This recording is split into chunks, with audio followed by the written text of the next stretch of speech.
السلام عليكم ورحمة الله وبركاته. حامدا ومصلي ومسلما أما بعد، فأعوذ بالله من الشيطان الرجيم. بسم الله الرحمن الرحيم. ولتكن منكم أمة يدعون إلى الخير ويأمرون بالمعروف وينهون عن المنكر. وقال النبي صلى الله عليه وسلم: من رأى منكم منكرا فليغيره بيده فإن لم يستطع فبلسانه فإن لم يستطع فبقلبه وذلك أضعف الإيمان أو كما قال عليه الصلاة والسلام. আমি সকলের কাছে বিনীত অনুরোধ করছি যে আপনারা প্রত্যেকে আপন আপন পেজে আপন আপন ওয়ালে আপনার আলোচনাটি শেয়ার করে দিবেন ইনশাআল্লাহ। আমরা অত্যন্ত গুরুত্বপূর্ণ একটি বিষয় নিয়ে আজকে আমরা আলোকপাত করতে যাচ্ছি ইনশাআল্লাহ। দেখুন, বর্তমানে বাংলাদেশে সোশ্যাল মিডিয়াতে এমনকি রাজপথেও একটি বিষয় নিয়ে অনেক বেশি আলোচনা হচ্ছে। সেটা হচ্ছে মানিকগঞ্জের ভণ্ড আবুল সরকার স্বয়ং আল্লাহ রাব্বুল আলামিনকে নিয়ে যে কুরুচিপূর্ণ বক্তব্য দিয়েছে, সেই বক্তব্যের প্রতিবাদে আলেম ওলামা সাধারণ তাওহীদি মুসলমান সকলে একত্রিত হয়েছেন এবং প্রতিবাদ মুখর হয়েছেন। এখানে লক্ষণীয় বিষয় হচ্ছে, আমি খুবই অবাক হয়ে যাই যে স্বয়ং আল্লাহর বিরুদ্ধে কথা বললেও তার পক্ষেও যে লোক থাকে, লোক দাঁড়াতে হয় বা লোক মুসলমান দাঁড়াতে পারে, এটাও যে সম্ভব এটা আমি ভাবতেই পারি না। মানে আল্লাহর বিরুদ্ধে বক্তব্য দেওয়ার পরে যে তার পক্ষে লোক থাকতে পারে, খোদাদ্রোহিতার কাজে মানুষকে এইভাবে ওপেন তাকে মানুষ সাপোর্ট দিতে পারে, এবং সেটা মুসলমানদের দেশে, এটা কি ভাবা যায়, কল্পনা করা যায়? আপনারা একটু চিন্তা করুন তো। দেখুন, রহস্যজনকভাবে মূল বিষয়টাকে ভিন্ন খাতে প্রবাহিত করার চেষ্টা করা হচ্ছে। আবার রহস্যজনকভাবে হকপন্থী আলেম ওলামা এবং ইসলামিক প্ল্যাটফর্মে যারা আছেন সকলে এই ব্যাপারে মুখ খুলেননি, প্রতিবাদ পর্যন্ত করেননি। এমনকি বাংলাদেশে অনেক তারকা খ্যাত বক্তারা আছেন, আলোচক আছেন, সেলিব্রিটি আছেন, যারা এই ব্যাপারে ন্যূনতম ফেসবুকে একটা স্ট্যাটাস দিয়ে খোদাদ্রোহিতা যে করেছে, আল্লাহর শানে এত বড় বেয়াদবিমূলক শব্দ উচ্চারণ করেছে, তার বিরুদ্ধে একটা প্রতিবাদমূলক পোস্ট পর্যন্ত তারা করেননি। তারা আসলে কি চান বাংলাদেশে, বা কোন ধরনের জনপ্রিয়তা চান, কোন ধরনের ইসলাম চান, সেটা আমার বোধগম্য নয়। প্রথমত, আবুল সরকার যে কাজটি করেছে ইন্টেনশনালি, একেবারেই ঠান্ডা মাথায় আল্লাহর শানে যে শব্দ সে ব্যবহার করেছে, আমি যদি আল্লাহর নামের কসম করে বলি তাহলে আমাকে কাফারা দিতে হবে না যে আসমানের নিচে জমিনের উপরে স্বয়ং আল্লাহ রাব্বুল আলামিনকে এইভাবে এই ভাষায় পৃথিবীতে কেউ কটূক্তি করেছে বলে এটা আমার জানা নেই। প্রথমত, আল্লাহ রাব্বুল আলামিনের নামে সে চারটি মিথ্যা কথা প্রথম বলে আল্লাহর শানে চালিয়ে দিয়েছে। যেমন সে বলেছে যে আউয়ালু মা খালাকাল্লাহু নূরি, আউয়ালু মা খালাকাল্লাহুল আরশ, আউয়ালু মা খালাকাল্লাহুর রূহ, আউয়ালু মা খালাকাল্লাহুল ইশক।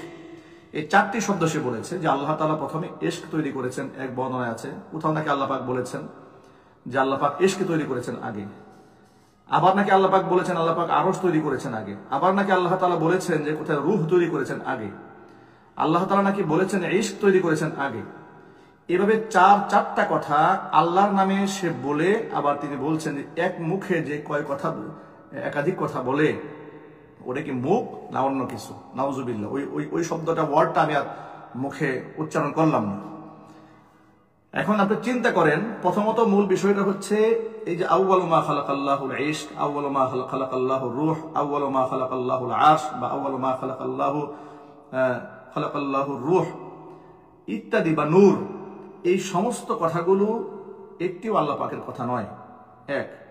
দুই নম্বর, এগুলো কোনো বিশুদ্ধ হাদিস দ্বারাও বর্ণিত নয়, বরং ভণ্ড, বাউল, মিথ্যাবাদী, প্রতারক, তথাকথিত এই সমাজের মধ্যে ইলিম ছাড়া যে সমস্ত লোকজন আছে, তারা এই ধর্মের নামে এই ধরনের বক্তব্যগুলো মাঠে ময়দানে প্রচার করে বেড়ান। তাহলে যে কথাটি আল্লাহ পাকের নয়, সেগুলো আল্লাহর কথা বানিয়ে, আল্লাহর কথাকে একটা কথার সাথে আরেকটা কথা সংঘর্ষ বাঁধিয়ে দিয়ে, এখানে প্রথমত সে এত বড় গোস্তাকি করেছে যে আল্লাহর সামনে মিথ্যা কথা বলেছে। দুই নম্বর, আবার আল্লাহর সামনে মিথ্যা কথা বললে আল্লাহর উপর তুহমত দিয়ে আবার আল্লাহর সামনে ব্যঙ্গ বিদ্রুপ করেছে। এত কিছু করার পরেও এমন একজন ব্যক্তি যখন সে ইন্টেনশনালি আল্লাহকে আঘাত করলো, আল্লাহর সামনে বেয়াদবি করলো, কুরুচিপূর্ণ মন্তব্য করলো, উচিত তো ছিল বাংলাদেশের ধর্ম বর্ণ নির্বিশেষে, বিশেষ করে দলমত নির্বিশেষে অন্ততপক্ষে মুসলমানরা এই ব্যাপারে একমত থাকবেন যে রাজনৈতিক মতপার্থক্য থাকতে পারে, দর্শনের চিন্তা ভাবনা থাকতে পারে, ভিন্নতা থাকতে পারে, মতের ভিন্নতা থাকতে পারে, কিন্তু আল্লাহর সামনে যে কুরুচিপূর্ণ বক্তব্য দিয়েছে সেই ক্ষেত্রে তো তার কোনো আপোষ থাকার কথা নয়। সেই ব্যাপারে তো তাকে সর্বোচ্চ শাস্তির আওতায় আনার জন্য গোটা মুসলিম উম্মাকে এক প্ল্যাটফর্মে এসে ঐক্যবদ্ধ আওয়াজ দেওয়া দরকার ছিল।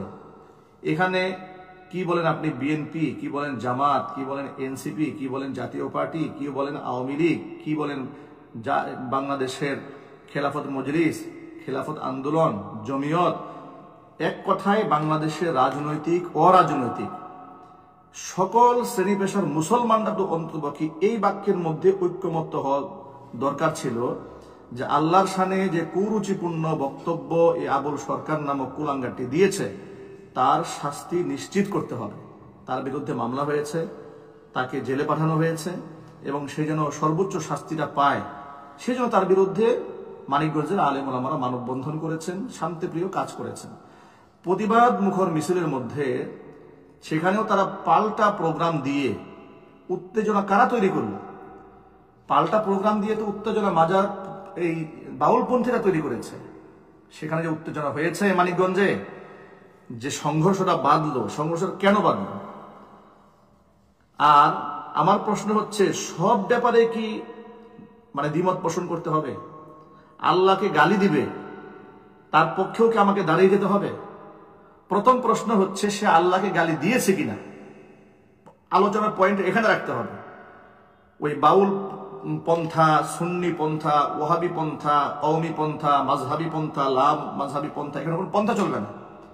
মূল টু দা পয়েন্ট হচ্ছে সে আল্লাহকে কুরুচিপূর্ণ গালি দিয়েছে কিনা এটা প্রমাণ করা। যদি দিয়ে থাকে তাহলে সেই ব্যাপারে এনসিপির মুসলমানদের বক্তব্য কি? যদি আল্লাহকে গালি দিয়ে থাকে তাহলে বিএনপির মুসলমানদের বক্তব্য কি?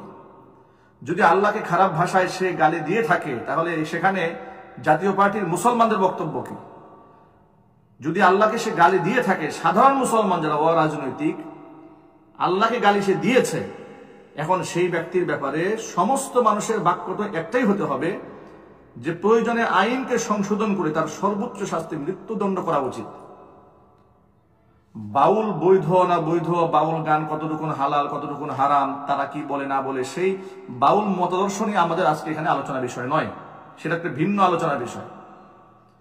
বাউল মতদর্শ নিয়ে, তাদের ঈমান আকীদা নিয়ে, বাউল ধর্ম নিয়ে, তাদের ধর্ম চিন্তা নিয়ে, তাদের আধ্যাত্মিকতা নিয়ে, তাদের গান নিয়ে আমি এখানে কোনো বিশ্লেষণ করতে যাব না। এটা অনেক লম্বা বিশ্লেষণ ব্যাপার। তাদের অনেক বক্তব্যের, তাদের অনেক দর্শনের মধ্যে, চিন্তা চেতনার মধ্যে ইসলাম বিরোধী কর্মকাণ্ড রয়েছে, শিরকি কর্মকাণ্ড রয়েছে, কুফরি কর্মকাণ্ড রয়েছে, খোদাদ্রোহিতা রয়েছে। সেগুলোর আমাদের মূল পয়েন্ট। যেহেতু আবুল সরকারের বিষয় এসেছে, এখানে বাউল বা সুন্নি বা মাজারপন্থী বিষয়টা আসে নাই। এখানে এসেছে আবুল সরকার আল্লাহ রাব্বুল আলামিনকে যে অকথ্য ভাষায় কটাক্ষ করেছে এবং চারটা কথায় সে মিথ্যা কথা বলেছে। সে যে বলেছে যে আল্লাহ তাআলা আগে রূহ সৃষ্টি করেছেন, এটা আল্লাহর শানে বলেছে, এটা মিথ্যা কথা। আল্লাহ পাক আগে আরশ সৃষ্টি করেছেন, এটা নাকি আল্লাহ বলেছেন, এটাও আল্লাহর শানে মিথ্যা কথা, এটা আল্লাহ পাক কোথাও বলেননি। আল্লাহ পাক আগে রূহ সৃষ্টি করেছেন, এটাও আল্লাহ পাক কোথাও বলেননি। আল্লাহ রাব্বুল আলামিন নূর সৃষ্টি করেছেন, এটাও আল্লাহ তাআলা কোথাও বলেননি। তাহলে যে কথা আল্লাহ বলেননি সেই কথা আল্লাহর শানে বলে আল্লাহর বক্তব্যকে দ্বিমুখী বানিয়ে, পরস্পর বিরোধী বানিয়ে আল্লাহর শানে প্রশ্ন তোলে, আল্লাহর এক মুখে কয় কথা বলে, ওটা কি মুখ না অন্য কিছু? নাউজুবিল্লাহ। এই ধরনের উক্তি যে ইন্টেনশনাল আল্লাহর ব্যাপারে করেছে, এবং আমি তার কয়েকটা বক্তব্য শুনেছি, শুধুমাত্র এখানেই সে আল্লাহ তাআলাকে যে কটূক্তি করেছে তা নয়, তার আরো একটা বক্তব্যের মধ্যে দেখলাম যে কয়েকদিন আগে গানের মধ্যে আল্লাহ আসছে বান্দাও আসছে, আল্লাহরে খাওয়াই বিদায় করেছে, বান্দারে খাওয়াই বিদায় করেছে। নাউজুবিল্লাহি মিন যালিক। ফেরেশতাদের সম্পর্কে বলেছে, যে মুখের দাড়ির ব্যাপারে বলেছে যে ফেরেশতাদের প্রতিনিয়ত তোমরা এই নিতম্ব কাটো, এটা তার ভাষায় খুব বিশ্রী ভাষায় বলেছে। তাহলে বাউল গান যারা করছে যুগের পর যুগ বা বাংলা সংস্কৃতির নামে, কই বাউল অন্য শিল্পীর উপর থেকে হামলা হয় না? সেখানে তো আঘাত করা হয়নি। তাহলে আবুল সরকারের ব্যাপারে আঘাত করা হলো কেন? আবুল সরকার যে কাজটা করেছে সেই কাজটার ওই পয়েন্ট আমাদের ঠিক থাকতে হবে। এই যে আমি অবাক হয়ে যাই যে আবুল সরকারের পক্ষে দেখলাম ঢাকা ইউনিভার্সিটির কিছু লোকেরা রাজপথে মিছিল করেছে, রাতের বেলায় মশাল মিছিল করেছে।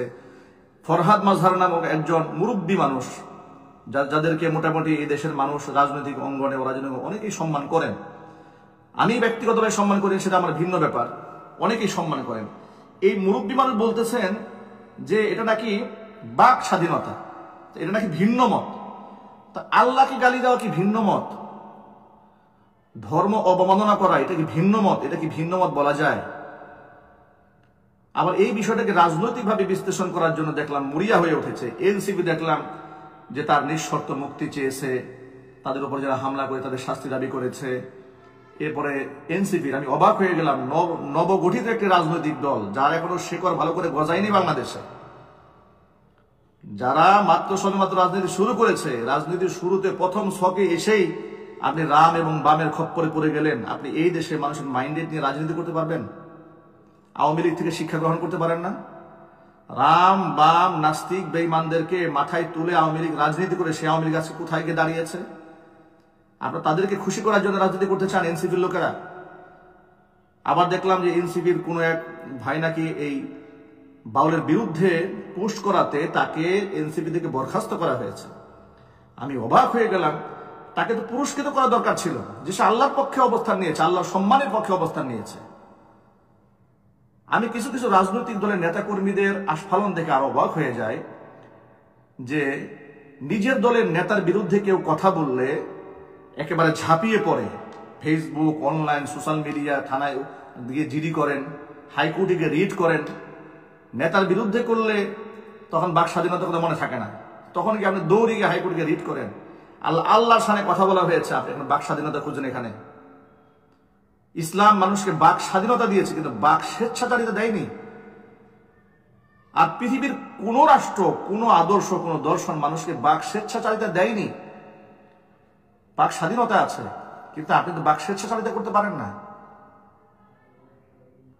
আবার দেখলাম কিছু আলেম বলতেছেন যে তাকে এইভাবে তার বিরুদ্ধে বলা ঠিক হয় নাই, এইভাবে বলা ঠিক হয় না, তাদেরকে বোঝানো উচিত। আরেকজন বিশ্লেষণ করে বলছেন, আমি অবাক হয়ে গেলাম যে সুন্নি নামধারী কিছু ব্যক্তি, অর্থাৎ যারা নিজেকে সুন্নি দাবি করে, তারা যে কত বড় প্রতারক এটা প্রমাণ হয়েছে এই সময়। আল্লাহকে গালি দেওয়ার পরেও সেই ব্যক্তির মুক্তি দাবি করেছে গিয়াসউদ্দিন তাহিরি। আল্লাহকে গালি দেওয়ার পরে ক্ষুধাদ্রোহী ব্যক্তির মুক্তি দাবি করেছে গিয়াসউদ্দিন তাহিরি। আল্লাহর কসম করে বলছি, গিয়াসউদ্দিন তাহিরিকে তওবা করতে হবে।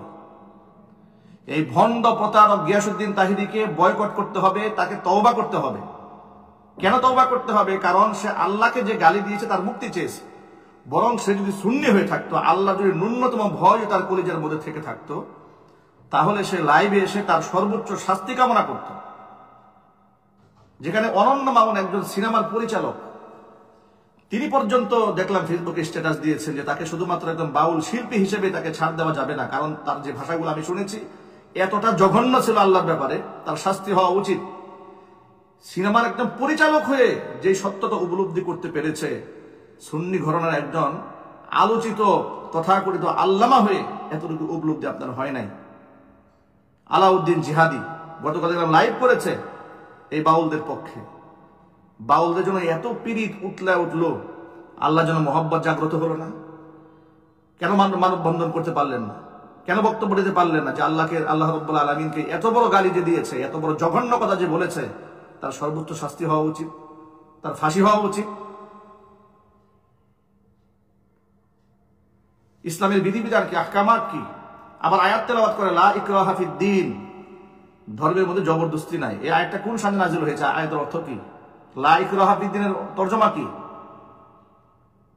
লা ইকরাহা ফিদ্দীন হচ্ছে যে অমুসলিমকে আপনি জোর করে মুসলমান হতে বাধ্য করতে পারবেন না, এই তো তরজমা এখানে। লা ইকরাহা ফিদ্দীন মানে ধর্মের ব্যাপারে বাড়াবাড়ি নাই, মানে ধর্মের ব্যাপারে জবরদস্তি নেই। কারণ অমুসলিমকে জোর করে আপনি মুসলমান বানাতে পারবেন না।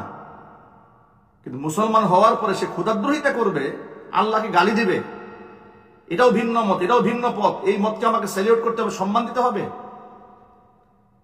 এই আদর্শ শিখেছেন কোরআন থেকে, ইসলাম থেকে। আমি অবাক হয়ে যাই, বাংলাদেশের অনেক দায়িত্বশীল আলেম এখনো পর্যন্ত এই ব্যাপারে চুপ। অথচ ফরহাদ মাজহারকে আপনি একজন সাধারণ মানুষ বললে চলবে না, তো সে তো বাংলাদেশের একদম বর্তমানে বুদ্ধিজীবীদের কাতার তাকে প্রথম সারিতে ধরা হচ্ছে, রাষ্ট্র তাকে মূল্যায়ন করছে। ডক্টর মোহাম্মদ ইউনূস প্রায় সময় তার সাথে বিভিন্ন সময় সলা পরামর্শ করছে। এই শ্রেণী যখন সরাসরি একজন খোদাদ্রোহীর পক্ষ অবস্থান নিয়েছে, তখন এই দেশের হক্কানি আলেম ওলামা সাধারণ তাওহীদি মুসলমান যারা, তারা সব চুপ থাকবে কেন? সর্বশ্রেণী আলেমরা কেন প্রতিবাদ করবে না? তা আপনার প্রতিবাদের ভাষা কখন? শুধু আপনার নিজের দলের রাজনৈতিক নেতা আক্রান্ত হলে আপনি প্রতিবাদ করবেন? শুধুমাত্র আপনার মতের আলেম আক্রান্ত হলে তাকে গালি দিলে আপনার খুব প্রেস্টিজ ইস্যু হয়ে দাঁড়ায়? আল্লাহকে গালি দেওয়ার পরেও আপনি কোনো কথা বলবেন না? আপনি দিনের কর্মী, ইসলামের জন্য কাজ করেন। কিছু কিছু সেলিব্রিটি তারকা মার্কা আলোচক আছে বাংলাদেশে, তারা পৃথিবীর সব ইস্যু নিয়েই ফেসবুকে সুন্দর সুন্দর ঠান্ডা ঠান্ডা কথাবার্তা বলেন, কিন্তু এমন একটা মারাত্মক ইস্যু যে আল্লাহকে গালি দেওয়া হয়েছে, এখানে উনি সুশীল সেজে চুপ করে বসে আছেন, কোনো আওয়াজ নাই, মুখে আওয়াজ নাই। আজকে এতদিন এই কতগুলো দিন হয়ে গেল, তারা ন্যূনতম একটা প্রতিবাদের ভাষা আল্লাহর সামনে যে এমন বাজে কথা বলেছে তাদের মুখে আসে নাই। কেন? অনেকে বলছেন সামনে নির্বাচন, আবার বাউলপন্থীদের ভোট কমে যাবে, হয়তো এই জন্য বলেন নাই। আবার অনেকে বলছে না, অনেকে তো জনপ্রিয়, তাদের অনেক ফ্যান ফলোয়ার আছে, এখন তাদের বিপক্ষে চলে গেলে একটা শ্রেণী ফলোয়ার কমে যাবে। এমন জনপ্রিয়তা অর্জন করেছেন যে জনপ্রিয়তা আপনাকে হক কথা বলতে বাধা দেয়। এমন জনপ্রিয় হয়েছেন যে আপনার আল্লাহর পক্ষে কথা বলতে আপনার সাহস হয় না। ওই জনপ্রিয়তা আপনাকে জাহান্নামে নিয়ে যাবে। যে জনপ্রিয়তা আপনাকে হক কথা বলতে বাধা প্রদান করে, ওই জনপ্রিয়তা আপনাকে আল্লাহ পর্যন্ত পৌঁছাবে না। এই জনপ্রিয়তা আপনাকে জাহান্নামের দিকে নিয়ে যাবে। আবু বকর সিদ্দিক রাদিয়াল্লাহু তাআলা আনহুর চেয়ে বেশি ঠান্ডা মেজাজের আপনি, তার চেয়ে বেশি কুল, তার চেয়ে বেশি চরিত্রবান, তার চেয়ে বেশি উদার মদিনাতুল মুনাওয়ারা ফারহাজ বিন আযুরা নামক এক ইহুদি পণ্ডিত আবু বকর সিদ্দিক রাদিয়াল্লাহু তাআলা আনহুকে শুনিয়ে আল্লাহকে ফকির বলে গালি দিয়েছিল। বিনিময়ে আবু বকর সিদ্দিক রাদিয়াল্লাহু তাআলা আনহুর মতো ব্যক্তি কি করেছিলেন? সবর করেছিলেন, ধৈর্য ধারণ করেছিলেন? না, তিনি কোষে গালে আবার থাপ্পড় বসিয়ে দিয়েছিলেন। নবী করিম সাল্লাল্লাহু আলাইহি ওয়াসাল্লামের কাছে বিচার দেওয়া হয়েছিল আবু বকর সিদ্দিক রাদিয়াল্লাহু তাআলা আনহুর নামে। তিনি বলেছিলেন যে হে আল্লাহ রাসূল সাল্লাল্লাহু আলাইহি ওয়াসাল্লাম আমাকে শুনিয়ে সে আল্লাহকে ফকির বলে গালি দিয়েছে। সে তো আমাকে গালি দিত, আমি সবর করতাম, কিন্তু সে তো আল্লাহকে গালি দিয়েছে, এখানে আমাকে ধৈর্য ধারণ করার সুযোগ নেই, এই জন্য তাকে আমি থাপ্পড় মেরেছি। ইহুদি অস্বীকার করেছিল যে আমি তাকে আল্লাহকে ফকির বলে গালি দেইনি। আল্লাহ রাব্বুল আলামিন তার শানে আয়াত নাযিল করেছিলেন, লাকাদ সামিআ আল্লাহু কাওলাল্লাযীনা ক্বালু ইন্নাল্লাহা ফাকীরু ওয়া নাহনু আগনিয়া। অবশ্যই আমি আল্লাহ পাক কসম করে বলছি, শুনে নিয়েছে ওই ব্যক্তিদের কথা যারা বলেছে যে ইন্নাল্লাহা ফাকীর, নিশ্চয় আল্লাহ ফকির, ওয়া নাহনু আগনিয়া, আমরা ধনী। এই আয়াতের তাফসীর কি, শানে নুজুল কি? এই সমস্ত গন্ড মূর্খ জাহেলরা কি এই আয়াতের তাফসীর পড়ে নাই? যে আল্লাহর শানে কটূক্তি করলে, নবী করিম সাল্লাল্লাহু আলাইহি ওয়াসাল্লামের শানে বেয়াদবি করলে উম্মতের অবস্থা কেমন হতে হয়?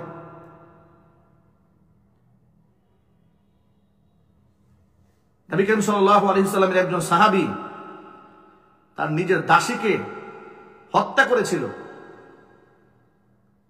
কি অপরাধে? নবী করিম সাল্লাল্লাহু আলাইহি ওয়াসাল্লামকে কটূক্তি করেছিল, আল্লাহর হাবিব সাল্লাল্লাহু আলাইহি ওয়াসাল্লামকে কটূক্তি করেছিল, গালমন্দ করেছিল, সে হত্যা করেছিল নিজ হাতে। আমি এই কথার মাধ্যমে আপনাদেরকে ওই ব্যক্তিকে হত্যার নির্দেশ দিচ্ছি না, মেজাজটা শারঈ মেজাজ, মুসলমানদের মেজাজটা কেমন হওয়া উচিত, যে আল্লাহ, রাসূল, কোরআন, সুন্নাহ এগুলোর উপর আঘাত আসার পরেও যদি আপনার বিবেক জাগ্রত না হয়, কথা বলতে ইচ্ছা না করে, জনপ্রিয়তা কমে যাবে এই ভয়ে, মানুষ সমালোচনা করবে এই ভয়ে, এই জনপ্রিয়তা আপনাকে জাহান্নামের দিকে নিয়ে যাবে। এই আসাবিয়াত আমাকে গুমরাহির পথে নিয়ে যাবে। এমন তো যে আপনারা ফেসবুক চালান না, বাংলাদেশের অসংখ্য আলেমদের হাতে ফেসবুক আছে, তারা তো দলের প্রচার করেন, মতের প্রচার করেন, আদর্শের প্রচার করেন, দলের বিরুদ্ধে কেউ চলে গেলে একদম গ্রুপ করে ঝাঁপিয়ে পড়েন তার উপরে। এগুলো তো আছে আপনাদের মধ্যে। রাজনৈতিকভাবে এত আন্ধা হওয়া যাবে? সব জায়গায় কি রাজনীতি খুঁজে যাবে? এটা আল্লাহ রাব্বুল আলামিনের ইজ্জতের বিষয়, সম্মানের ব্যাপার। আপনাদের গায়রতে লাগে নাই? জয়সে বলছে আল্লাহ এক মুখে কয় কথা বলে, ওটাকে আল্লাহর মুখ না অন্য কিছু? নাউজুবিল্লাহি মিন যালিক। এমন কথা যখন বলেছে আপনাদের গায়ে রোদে লাগেনি, কষ্ট লাগেনি, দিলের মধ্যে আঘাত লাগেনি, ব্যথা লাগেনি অন্তরে? এই অন্ধত্ব থেকে, দলান্ধত্ব থেকে আমাদের বের হয়ে আসা উচিত। সব জায়গায় রাজনীতি তালাশ করতে যাবেন না। আমি এনসিপির ভাইদেরকে বলছি, মাত্র দল গঠন করেছেন আপনারা, আপনার তাওহিদি মুসলমানদেরকে আপনার জঙ্গি বলছেন। আমি অবাক হয়ে যাই যে সমস্ত মুসলমানেরা মানিকগঞ্জে মিছিল করেছে, মানববন্ধন করেছে, তাদেরকে জঙ্গি তকমা দেওয়া হচ্ছে, এমনকি পাকিস্তানি তকমা দেওয়া হচ্ছে। নাউজুবিল্লাহি মিন যালিক। ভাবা যায় আল্লাহর সাথে গুস্তাখি করেছে বিয়াদব, সেই বিয়াদবের ব্যাপারে কোনো আওয়াজ নাই। প্রতিবাদ যে করেছে তাদেরকে পাকিস্তানি, তাদেরকে আলবদর ইত্যাদি আখ্যা দেওয়া হচ্ছে, তাদের মব সৃষ্টি করা বলা হচ্ছে। আপনি যদি মৌমাছির মধ্যে ঢিল মারেন, মৌচাকের মধ্যে, মৌমাছি কেন কামড় দেবে না? ঢিলটা মারল কে? আঘাতটা কে করেছে? সেই সমস্ত বিষয়গুলো বাদ দিয়ে তারা এখন ভিন্ন দিকে চলে যাচ্ছে, যে এখানে আবুল সরকারকে গ্রেফতার করা মানে পুরো বাউল সম্প্রদায়কে গ্রেফতার করা। আমি বাউল শিল্পীদের মধ্যে কিছু ভাইদের কৃতজ্ঞতা আদায় করতে হয়। আমি দেখেছি যে বাউল শিল্পীদের মধ্যেও কিছু লোকেরা সচেতন, তারা এসে বলছেন যে না, আবুল সরকার ইসলাম নিজে কটূক্তি করেছে, আমরা এটাকে সাপোর্ট করি না, এবং তার বিরুদ্ধে তারা পদক্ষেপ গ্রহণ করেছে। এই বিষয়গুলো আমরা দেখেছি। তাদের জন্য আমরা ধন্যবাদ জানাই যে আপনারা সত্যের পক্ষে অবস্থান নিয়েছেন। আপনারা গান বাজনা করেন, এটা হালাল না হারাম সেটা ভিন্ন প্রসঙ্গ। আজকের প্রসঙ্গ এটা নয়। আজকের প্রসঙ্গ হচ্ছে সে আল্লাহকে যে গালমন্দ করেছে তাকে শাস্তির আওতায় আনতে হবে। সে যদি বাউল হয় তাকেও শাস্তি দিতে হবে, সে যদি হুজুর হয় তাকেও শাস্তি দিতে হবে, রাজনীতিবিদ হয় শাস্তি দিতে হবে, সে ব্যক্তি যদি মুসলমানের ঘরে হয় শাস্তি দিতে হবে, সে যদি ইহুদি খ্রিস্টানের ঘরে হয় তাকেও শাস্তি দিতে হবে, যে আল্লাহর শানে গুস্তাখি করেছে। পয়েন্টটা এখানে। কিন্তু এই পয়েন্ট থেকে সরে গিয়ে বলা হচ্ছে ভিন্ন মত, ভিন্ন পথ, ভিন্ন দল, সংখ্যালঘু, বাউল ইত্যাদি ভিন্ন খাতে বিষয়টাকে প্রবাহিত করে মূল ফোকাসটাকে নষ্ট করে দেওয়া হচ্ছে।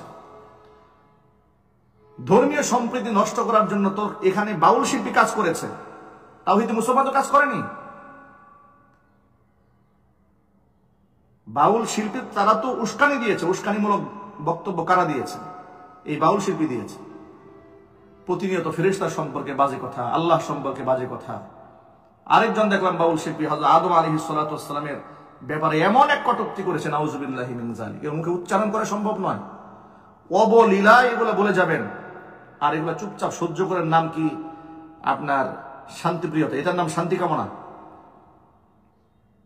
আপনি এই শিক্ষা গ্রহণ করেছেন রাষ্ট্র থেকে, সারা জীবন পড়াশোনা করে এই শিক্ষা গ্রহণ করেছেন।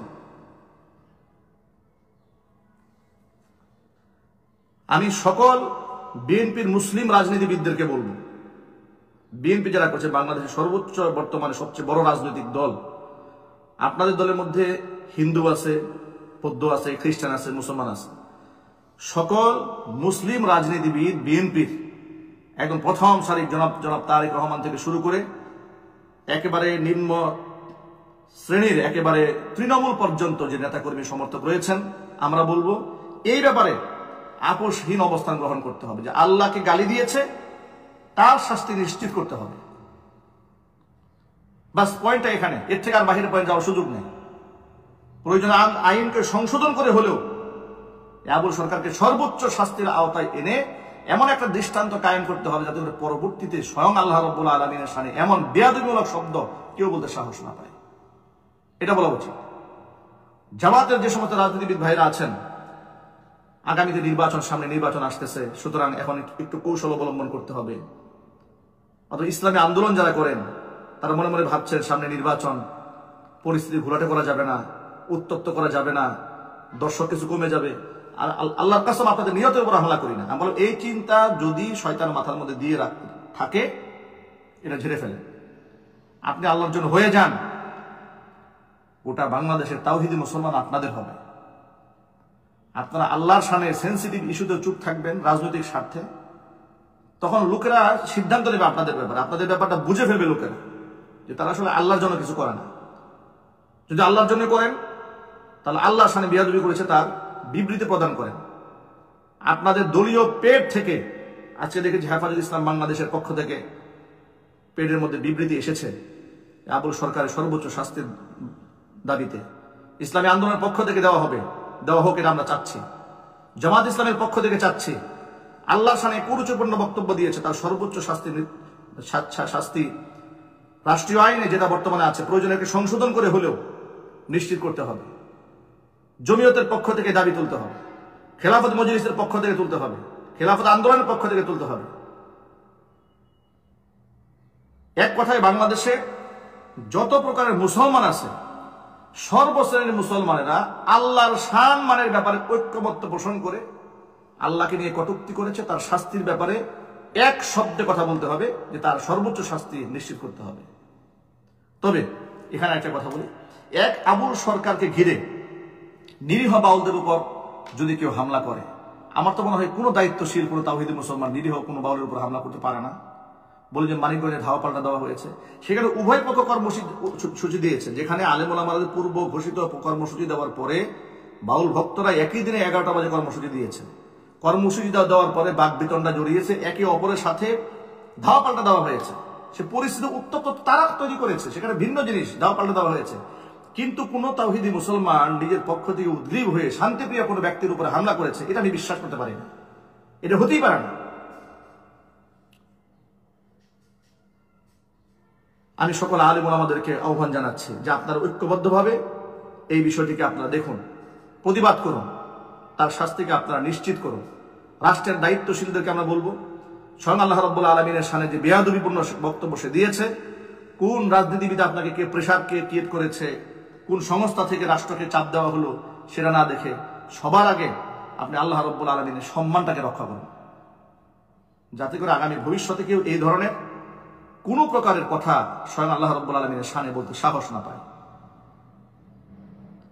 তারপর আমরা বাক স্বাধীনতা করি, বাক স্বাধীনতাকে সাপোর্ট করি। বাক স্বাধীনতা আর ধর্ম অবমাননার স্বাধীনতা কি এক?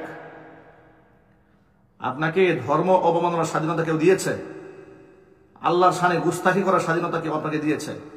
নবী করিম সাল্লাল্লাহু আলাইহি সাল্লামের শান মানে আঘাত করার স্বাধীনতা কেউ আপনাকে দিয়েছে? কেউ দেয়নি। আল্লাহ তাআলা যেন আমাদের সকলকে আল্লাহর দ্বীনের পথে অবিচল থাকার তৌফিক দান করেন। আল্লাহ রাব্বুল আলামিন আমাদের সর্বশ্রেণীর মুসলমানদেরকে ইসলামী আকীদা বিশ্বাসের উপরে, তাহজিব তামাদ্দুনের উপরে আমাদেরকে মজবুতভাবে থাকার তৌফিক দান করেন। আমি মানিকগঞ্জের তাওহীদি মুসলমানদেরকে বলবো যে আপনারা ভয় পাবেন না, ঘাবড়ে যাবেন না। প্রশাসনকেও বলছি, নিরীহ তাওহীদি মুসলমানদের উপর যেন কোনো প্রকার ষড়যন্ত্র করা না হয়। যদি আপনারা খোদাদ্রোহী আবুল সরকারের পক্ষ নিয়ে নিরীহ আলেম ওলামাদের বিরুদ্ধে অবস্থান গ্রহণ করেন, তাওহীদি মুসলমান এখন তো বের হয়েছে শুধু মানিকগঞ্জ থেকে, 64 জেলা থেকে তাওহীদি মুসলমান রাজপথে নামতে বাধ্য হবে। আর যে সমস্ত সাহাবাগীরা রাজপথে মিছিল করছেন, মশাল মিছিল করছেন, তাদের চরিত্রটা একটু আপনারা চিনুন। আচ্ছা, আবুল সরকারের পক্ষে অবস্থান কারা গ্রহণ করেছে দেখুন তো? আসাদ নূর তার পক্ষ অবলম্বন করেছে।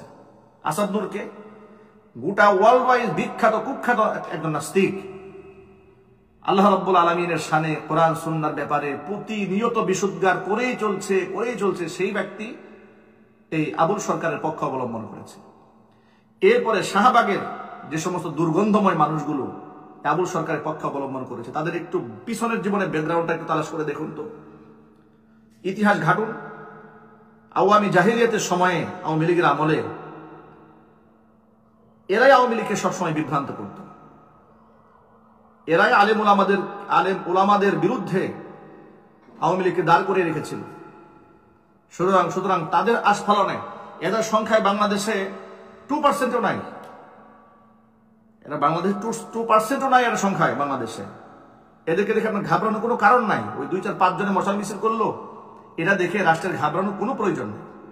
এদেশে তাওহীদি মুসলমানরা আল্লাহর ইজ্জত রক্ষায়, কোরআন সুন্নাহর সম্মান রক্ষায় আপনারা যদি ভিন্ন পথে পরিচালিত হন, এই পরিমাণ রাস্তায় ঝাঁপিয়ে পড়বে যে আপনারা এটা সামাল দিতে পারবেন না।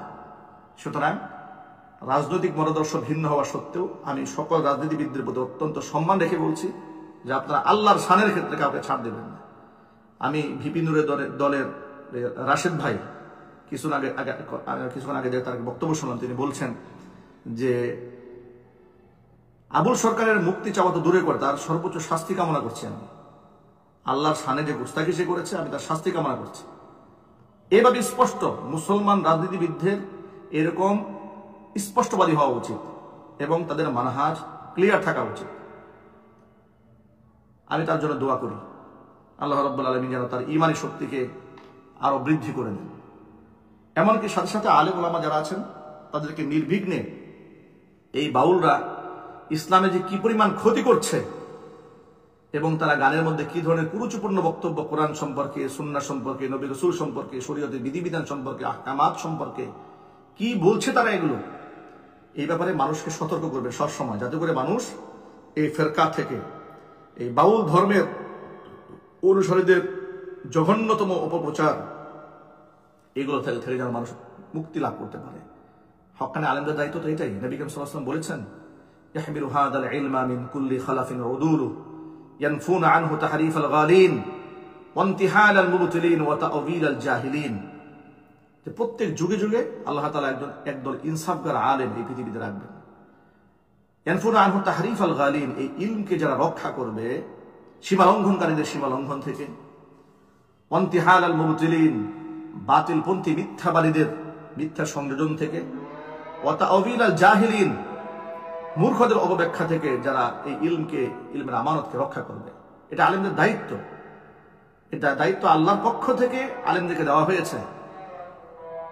নবী করিম সাল্লাল্লাহু আলাইহি ওয়াসাল্লাম বলেছেন, মান রাআ মিনকুম মুনকারান ফালিয়ুগাইয়িরহু বিয়াদিহি, যদি তোমাদেরকে অন্যায় দেখে সেজন্য হাত দিয়ে প্রতিবাদ করে, ফাইল্লাম ইয়াস্তাতি' ফাবিলিসানি, সে মুখ দিয়ে প্রতিবাদ করবে, ফাইল্লাম ইয়াস্তাতি' ফাবিকলবি, তাও যদি না পারে অন্তর দিয়ে এই খারাপ কাজটাকে ধ্বংস করার পরিকল্পনা আনবে। ওয়াযালিকা দুআফুল ঈমান, এটা হচ্ছে ঈমানের একেবারে লাস্ট স্টেশন। সুতরাং আপন আপন জায়গা থেকে যিনি যতটুকুন পারেন, আমার সাথে ফেসবুকে যারা সম্পৃক্ত হয়েছেন তারা অনেকেই বলতে পারেন না, গুছিয়ে কথা বলতে জানেন না, অন্ততপক্ষে আমাদের বক্তব্য শেয়ার করে মানুষের কান পর্যন্ত আওয়াজ পৌঁছে দিন। আপনি দুটা লাইন লিখুন আল্লাহর পক্ষে। আপনি ক্ষুধাদ্রোহীর পক্ষে একটা লাইন না লিখে ক্ষুধাদ্রোহীর বিরুদ্ধে একটা লাইন লিখুন। এটা আপনার কলমের সংগ্রাম। আপনি লিখুন, আপনি লেখেন তো ফেসবুকে, এমন না যে আপনি কিছু লেখেন না, আপনি অনেক কিছু লেখেন। আল্লাহর পক্ষে লেখেন, রাসূলের পক্ষে লেখেন, কোরআনের পক্ষে লেখেন, হক্কানি আলেমদের পক্ষে লেখেন, দ্বীন কায়েমের পক্ষে লেখেন, দ্বীন বিজয়ের স্বপ্ন নিয়ে লেখেন। আমি অবাক হয়ে গেলাম যে পুরো রামপাড়া বামপাড়া সব একত্রিত হয়েছে আবুল সরকারের পক্ষে। তারা বলতেছে যে ভিন্ন মতের মানুষদেরকে সম্মান দিতে হবে। আমার প্রশ্ন হচ্ছে, যদি রামপাড়া বামপাড়া বাউল ফাউল সুন্নি ভণ্ড বেদাতি মাজারপন্থী এরা যদি একাট্টা হতে পারে আল্লাহকে যে গালি দিয়েছে তার পক্ষে, আল্লাহর সম্মান রক্ষার থেকে আমরা একত্রিত হতে পারি না?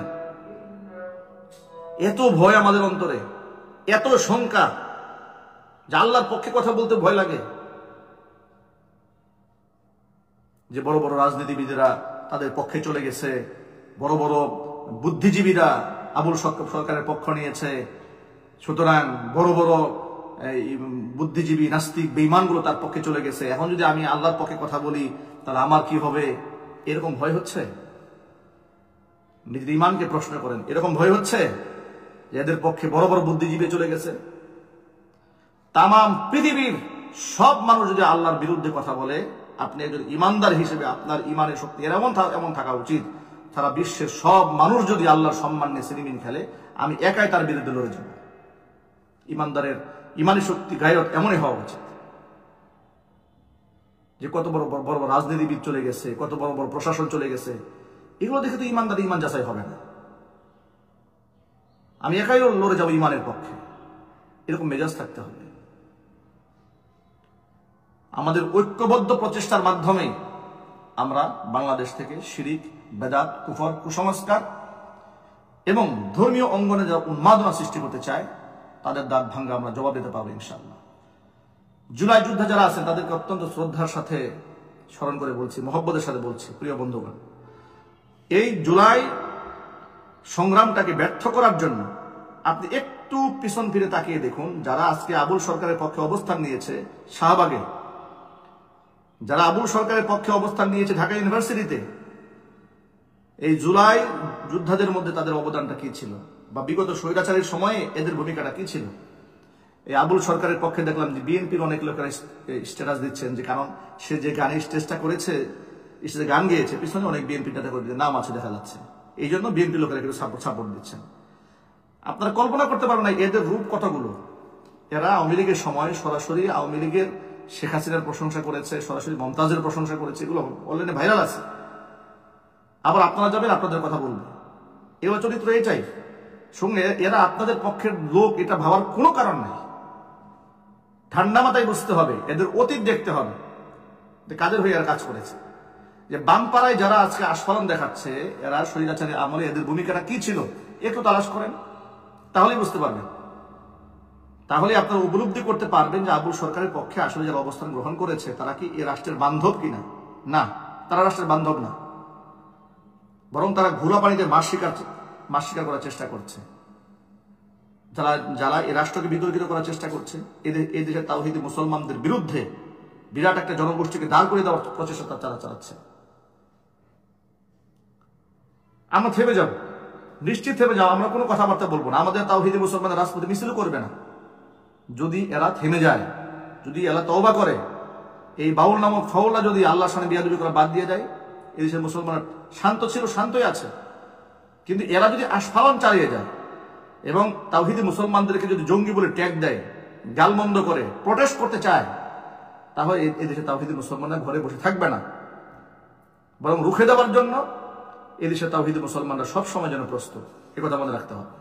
আমরা ওদের আহ্বান জানাই, বাউল গোষ্ঠী সহ বাংলাদেশের সব শ্রেণী পেশার গোষ্ঠীকে বলতে চাই, রাজনীতি করেন, গান, ভিন্নমত পোষণ করেন, বাক স্বাধীনতা আছে, বাক স্বেচ্ছাচারিতা নাই। আল্লাহর শানে, রসুলের শানে, কোরআন সুন্নাহর অপব্যাখ্যা এগুলো যদি করেন, তাহলে কিন্তু তাওহীদি মুসলমান আজকে আপনার মানিকগঞ্জে ঝাঁপিয়ে পড়েছে, সারা বাংলাদেশের 64 জেলা থেকে তাওহীদি মুসলমান ঝাঁপিয়ে পড়বে। সেই ঘাসা বাঁধতে পারবেন তো? তওবা করেন। আল্লাহ রাব্বুল আলামিন যেন যে কথাগুলো আমি উপস্থাপন করেছি আমার সকল ভাইদেরকে বোঝার তৌফিক দান করেন। আমি সকল ভাইদের প্রতি অত্যন্ত শ্রদ্ধা। আমাদের বাংলাদেশের, আমি আগেও আরেকবার এটা রিপিট করছি বক্তব্যটা, বাংলাদেশের সব শ্রেণী পেশার মুসলমানেরা এই ব্যাপারে আওয়াজ তুলতে হবে যে আল্লাহর সামনে যে কটূক্তি করেছে তার বিচার করতে হবে। ব্যাস, কথা এখানে এতটুকুনি শেষ। কোন দলের, কোন মতের, কোন শ্রেণী পেশার, আমার দলের কিনা, আমার রাজনৈতিক ব্যানারে কিনা, এগুলো দেখার কোনো প্রয়োজন নেই। আল্লাহর সামনে কটূক্তি হয়েছে, তার বিচার হতে হবে, ব্যাস শেষ। এই দাবিটা বিএনপির মুসলমানের পক্ষ থেকে হতে হবে, আওয়ামী লীগের মুসলমানের পক্ষ থেকে হতে হবে, জাতীয় পার্টির মুসলমানদের পক্ষ থেকে হতে হবে, এনসিপির মুসলমানদের পক্ষ থেকে হতে হবে, এবং কি সর্বোচ্চ নেতৃবৃন্দের পক্ষ থেকে আওয়াজ একটাই, যে আল্লাহর সামনে বেয়াদবি করেছে, কটূক্তিমূলক কথাবার্তা বলে তার শাস্তি হতে হবে। নেতা থেকে শুরু করে কর্মী পর্যন্ত, কর্মী থেকে শুরু করে একেবারে ভক্ত অনুকূল পর্যন্ত, সমর্থক পর্যন্ত বক্তব্য এখানে এতটুকু, আল্লাহর সামনে কটূক্তি করেছে তার শাস্তি হতে হবে। বাউল শিল্প বাংলাদেশে থাকবে না, তারা কি করে না করে সেই প্রসঙ্গ এখন টানা দরকার নেই, এতটুকু এখানে ঠিক রাখেন। ওরা এটাকে বাদ দিয়ে এটাকে ভিন্ন খাতে প্রবাহিত করার চেষ্টা করছে, যে বাউল এটা ঐতিহ্য, দীর্ঘদিনের গান। আপনার গান গাইতে নিষেধ করেছে? আপনি মাটির সাথে সম্পৃক্ত, মানুষের সাথে সম্পৃক্ত, বাংলাদেশের ঐতিহ্য, এটা নিয়ে কেউ প্রশ্ন তুলেছে? এটা নিয়ে কেউ মামলা হয়েছে? এটা নিয়ে আন্দোলন হয়েছে? আন্দোলন তো হচ্ছেই আবুল সরকারের বিচার দাবিতে। তাকে আবার নিঃশর্ত মুক্তি চান কি করে? আপনি মুক্তি চান কি করে? যারা আবুল সরকারের মুক্তি চান তারা খোদাদ্রোহিতার মুক্তি চাচ্ছেন, আল্লাহকে গালি দিয়েছে তার মুক্তি চাচ্ছেন, আল্লাহ রাব্বুল আলামিনের কয়টা মুখ বলে ব্যঙ্গ করেছে, তিরস্কার করে হাসাহাসি করেছে, তার মুক্তি চাচ্ছেন। এরপর আপনাকে মুসলমান বলতে হবে আমাকে? আল্লাহ তাআলা বুঝার তৌফিক দান করেন। আল্লাহ তাআলা আমাদের সকল মুসলমান ভাইদেরকে বুঝার তৌফিক দান করেন। আমরা আবারও বলছি, সাধারণ বাউল শিল্পীদের বিরুদ্ধে এই আন্দোলন নয়, সাধারণ কোনো দল, কোনো মতের বিরুদ্ধে এই আন্দোলন নয়। এই আন্দোলন হচ্ছে খোদাদ্রোহী এক ভণ্ড, যে আল্লাহকে কটূক্তি করেছে, তার বিরুদ্ধে। আল্লাহ রাব্বুল আলামিন যেন এতটুকু জায়গার মধ্যে গোটা মুসলিম উম্মাকে ঐক্যবদ্ধ হয়ে এই বিচারকে নিশ্চিত করার তৌফিক দান করেন। আমিন। আমি আলোচনা শেষ দিকে বলে দিচ্ছি যে আপনারা প্রত্যেকেই আপন আপন ওয়ালে পেজে বক্তব্যগুলো শেয়ার করবেন এবং 2 কলম হলেও আপনারা নিজেরা লিখবেন যে আপনারা এই ক্ষুধাদ্রোহী, এই আল্লাহর সামনে কটূক্তিকারী আমরা বিচার চাই। বাস এতটুকু। আল্লাহ রাব্বুল আলামিন আমাদের সকলকে ঐক্যবদ্ধভাবে কাজ করার তৌফিক দান করুন, আমিন। ওয়া আখিরু দাওয়ানা আলহামদুলিল্লাহি রাব্বিল আলামিন। ওয়াসসালামু আলাইকুম ওয়া রাহমাতুল্লাহি ওয়া বারাকাতুহু।